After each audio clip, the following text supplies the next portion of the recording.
Good morning, Facebook followers. My name's Tom Lowy. I am a reporter and columnist with the Galesburg Register-Mail, and I'm inside the Safe Harbor, and I am here. I'm going to just say first names because your last names are in the cut line for me. So I'm here with Hope, Shalamar, and Jill. That's from left to right. Good morning. Good morning.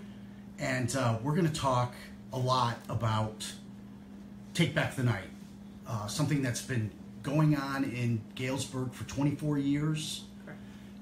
Always an important time of year in the efforts to kind of rekindle the awareness of domestic abuse and violence. Am I right on that, Hope? Correct. And you're kind of the organizer, so tell us a little bit about this year's event. So the theme of this year's event is Step Up, Speak Out, We're Louder Together, and we're just encouraging people to take a stand and come together to let everyone know that domestic violence and any sort of injustice is just not okay. All right. And have there been any particular challenges this year, or what with the goal and the theme? Does it get harder to come up with kind of themes to catch people's attentions after years? No, it really doesn't. I actually think everything seems to start fitting into that, so things that we're dealing with, current issues, tend to all start to fall into our current theme. It's kind of strange that we pick that theme a little in advance and then things just happen to kind of fall into on the more national Absolutely. Scale. And unfortunately, it's something that just does not go away. Am I correct on that? I mean, and so the need for awareness is always there. Yes, and one of the things that we wanted to do with this year's rally is to point out the things that people are doing. We always talk about you should do something, you can do something. So we're highlighting some things that community members have been doing to fight against injustices in this community. I'm going to move over to Jill, not to leave you out, Shalamar, because we're going to kind of leave you for last, if that's okay. But Jill, is this your first Take Back the Night? First night. With Safe Harbor? Mm-hmm. With Safe Harbor, I am so excited. Okay, so how did you come to Safe Harbor? I actually was working with children in a different county, lived in Knox County, wanted to move closer, move back, love to work with children, especially children with trauma. And I have heard such good things about Safe Harbor. And I was so excited when there was an opening, and lucky that Kathy decided to hire me.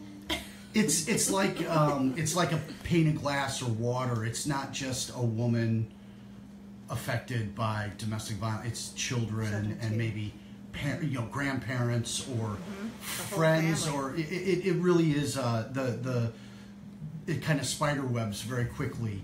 What kind of services do you offer here for kids? For the children, we also have a children's support group that is offered at the same time as the adult support group. What we've been concentrating on lately is, obviously it's a safe and nurturing environment for the child, but we've been working on emotions, effectively expressing, managing our emotions, that it's okay to have emotions. Right. A lot of times they're the silent victim. Right. They're in the corner. Mm-hmm. And so we're just kind of working that out, becoming, they're better able to interact positively with other children and talk about it, know that they're not the only ones, that it does happen and it's okay. And it's okay to feel angry. It's okay to be sad. Shalamar, I met you last year when you spoke at the Take Back the Night event, the rally, last year's rally. And in so many ways, you kind of very much embody a lot of the good things.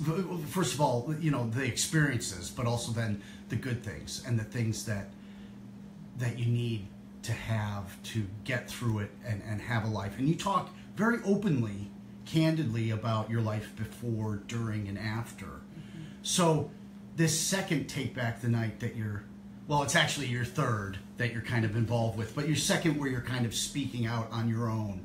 Do you expect it to be easier this time? Every year it gets easier and easier.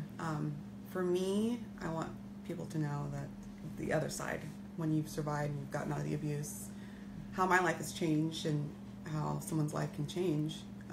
I want them to hear the end of my story, the happy end of my story, and how things have changed for me and my children for the better. To remind people, or for people who don't know, didn't read last year's story, kind of a very notable point, something that you started with in telling your story, was an incident outside of Casey's where your ex-husband was engaged in behaviors, was abusing you, Yeah. there was violence, and a stranger helped.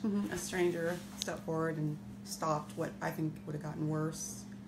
And from there was kind of the jumping point for me getting my power back and finding my strength. And it was, I think, life-changing for me to go through that and survive, and to know that I can fight back.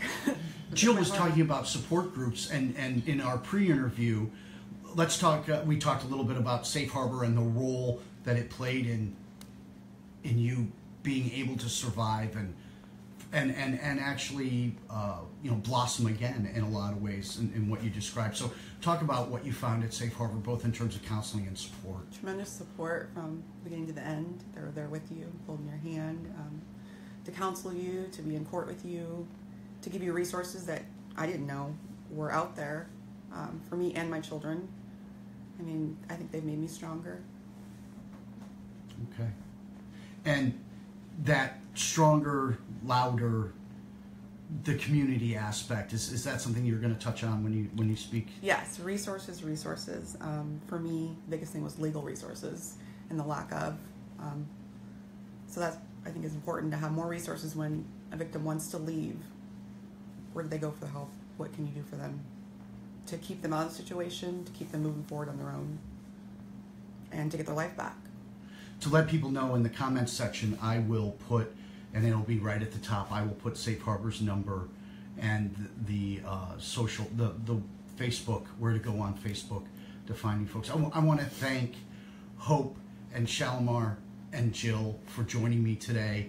And I want to encourage people, you might not think that you need to go to a Take Back the Night, and maybe a lot of people don't need to go, but I think once you go, you learn a lot, because we are a culture, we tell stories, and these stories are ones that are often not told, and when they finally are, it's incredible to witness, and it leaves you thinking about a lot of not only what can I do, but things like resources and why there aren't better resources, and how can we help people get resources, how can we do this as a community. So it's really thought-provoking. I want to thank the three of you and everyone here at Safe Harbor for doing this video today. Thank you. Thanks a lot.